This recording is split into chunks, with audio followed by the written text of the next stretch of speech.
Carol back yet? Lindy Callahan demanded of her brother as she walked into the small kitchen of the two-bedroom apartment she shared with her husband and Steve. Steve Kyle ignored her until she pulled out the chair and plopped down across the table from him. No, he admitted flatly. He could see no reason to hurry. He already knew what Carol was going to tell him. He'd known it from the minute they'd walked out of the King County courthouse, the divorce papers clenched in her hot little hands. She was remarrying. Well, more power to her. But he wasn't going to sit back and blithely let her rub his nose in the fact. Steve, Lindy insisted, her face tight with impatience, it could be something important. You told me it wasn't. Sure, that's what Carol said, but, oh, I don't know. I have the feeling that it really must be. It isn't going to do any harm to call her back. Methodically, Steve turned the page of the evening newspaper and carefully creased the edge before folding it in half and setting it aside. Lindy and Rush, her husband, couldn't be expected to understand his reluctance to phone his ex-wife. He hadn't told either of them the details that had led to his and Carol's divorce. He preferred to keep all thoughts of the disastrous relationship out of his mind. There were plenty of things he could have forgiven, but not what Carol had done. Not infidelity. As a lieutenant commander aboard the submarine USS Atlantis, Steve was at sea for as long as 6 months out of a year. From the first, Carol hadn't seemed to mind sending him off on a 3 to 4 month cruise. She even used to joke about it, telling him all the projects she planned to complete when he was at sea, and how pleased she was that he would be out of her hair for a while. When he'd returned, she'd always seemed happy that he was home, but not exuberant.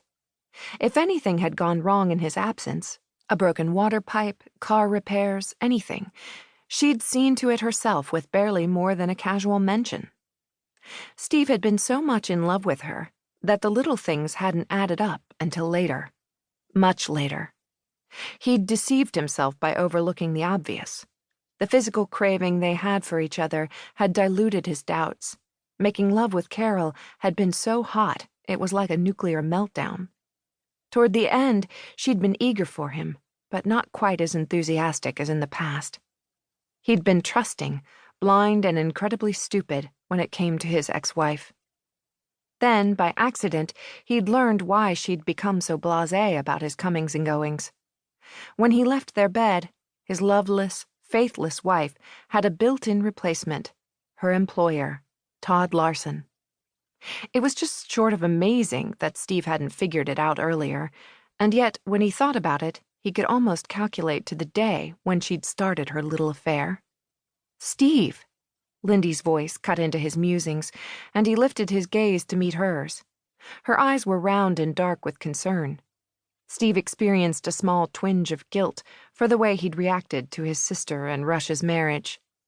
When he'd learned his best friend had married his only sister after a dating period of a mere 2 weeks, Steve had been furious.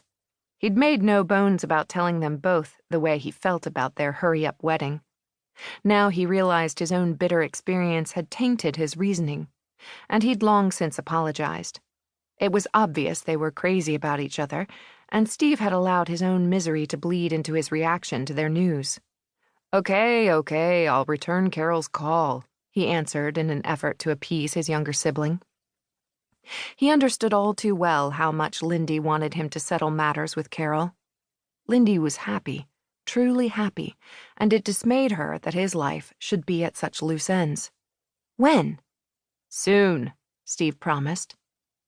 The front door opened, and Rush let himself into the apartment. His arms were loaded with Christmas packages.